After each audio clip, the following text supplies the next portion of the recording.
Avec à mes côtés Guillaume Meurice qui a appelé une institution que nous adorons, que nous embrassons à l'avance. Déjà. Alors attendez, parce que c'est le bordel. C'est le bordel. Alors dans la campagne, ça on le sait, puisque ça ressemble à un film coécrit par David Lynch et Patrick Sébastien. Mais c'est le bordel pour nous aussi au niveau des temps de parole des candidats. Alors la règle est pourtant simple, égalité stricte durant les 15 derniers jours avant l'élection. Moi je suis d'accord avec le principe, c'est la démocratie, mais c'est l'application du principe qui pose problème, parce que ça pose un certain nombre de questions. Par exemple, est-ce que les ivres virgules d'Alex sont décomptés dans le temps de parole de Jean Lassalle? Voilà, exemple de questions. Alors pour y voir plus clair dans tout ça, j'ai appelé ce matin Sylvie Pierre Brossolette, qui est donc membre du CSA, Conseil supérieur de l'audiovisuel, et j'ai commencé avec un cas pratique. Par exemple, si moi je dis je soutiens Jacques Cheminade.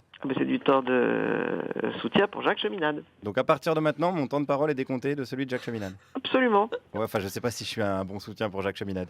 Oh, vous vous sous-estimez. Bon, du coup, j'ai changé d'avis. Je soutiens plus Jacques Cheminade. Eh bien, on ne vous comptera plus. Ah, on me compte plus, d'accord. Mais le temps entre les deux a compté pour Jacques Cheminade. Le temps que vous avez mis à prononcer les paroles « Je soutiens Jacques Cheminade » sera compté. Ah oui. Désolé, Jacques, puisque je lui ai bouffé 2 secondes et demie de temps de parole, finalement. Je le note.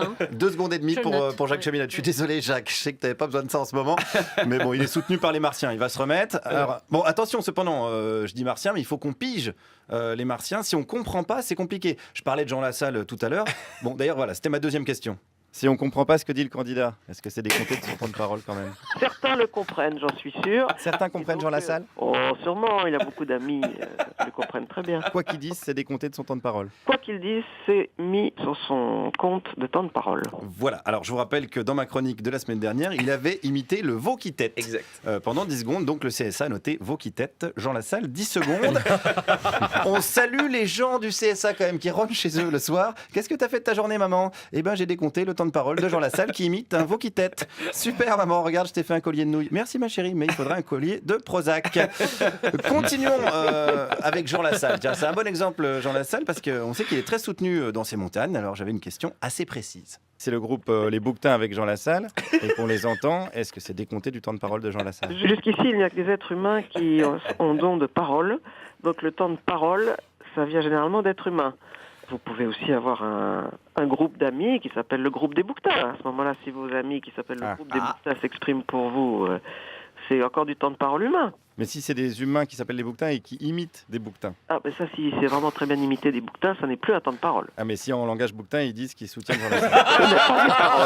Ok. Non, mais je préfère bien préciser pour pas faire de conneries. Ils sont pointus, en tout cas. Ils sont pointus. Je le dis au cas où il y a des Bouquetins qui nous écoutent. On a eu les audiences aujourd'hui et Médiamétrie ne précise pas ça du tout. Nous, on se doute qu'il y a quelques hyènes qui nous écoutent parce qu'elles sont fans de Clara Dupont-Mono. Parce que c'est un petit peu le même niveau d'empathie. Mais des Bouquetins, voilà, ça on ne sait pas. Alors, concentrez-vous, s'il vous plaît. C'est important. Il y a d'autres choses qu'on ne sait pas, notamment sur la manière de décompter les interviews. Alors, j'ai demandé à Sylvie, est-ce que les temps de questions comptent dans les temps de parole des candidats? Alors, c'est très simple. Alors, attention, parce que quand le CSA dit c'est très simple, je préfère mettre en garde tout le monde là-dessus. Vous avez quand même intérêt à vous sortir les doigts du cortex, parce que sinon, ça va mal se mettre. C'est comme quand Macron dit je vais être très clair. Si t'as pas un CAP enculage de mouche, tu pars pas gagnant.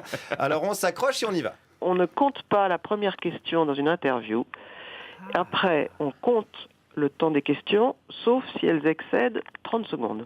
D'accord, si on fait des questions de 29 secondes, donc... on est bon. C'est décompté du temps de parole du candidat. Non, c'est compris. Oui, c'est pas décompté, c'est compté. Oui, alors attendez, je vous avais prévenu. Non, c'est pas simple, c'est pas simple. Donc je résume. Si les questions font plus de 30 secondes, on arrête le chrono. En gros, d'accord, c'est pigé. Si elle a la réponse dans la question, c'est pareil. Compliquez pas tout, Charline, s'il vous plaît. Que tout le monde reste bien concentré, on continue. Donc si on l'interroge 2 minutes, qu'on pose 3 questions de 29 secondes, il aura 33 secondes pour s'exprimer. Oui. Ouais. Mais là, c'est la règle. Et ben voilà la solution. Invitons Marine Le Pen par tranche de 2 minutes et posons-lui des questions de 29 secondes. Ça lui laissera à peine le temps de couiner sa xénophobie entre 2 grognements anti-avortement. Voilà une bonne chose de faite. On est un peu plus éclairé. Alors j'avais une dernière question. Bon, ça c'est un petit peu plus perso. Est-ce qu'à la radio, on a le droit de boire à l'antenne? Tant qu'on ne vous voit pas sur une image diffusée sur des écrans régulés par le CSA, ça ne nous regarde pas. Nous, c'est sur Internet. Donc, Internet, vous faites ce que vous voulez. Eh ben merci le CSA, madame. Allez, merci Sylvie. À la bonne vôtre, à la santé du CSA et de cette fin de campagne pas du tout éprouvante et aux résultats incertains. Comme dirait la grand-mère de Charline, si le malheur nous accable, avalons la douleur. Oui, merci Guillaume Meurice, merci le CSA. On boit donc à votre santé.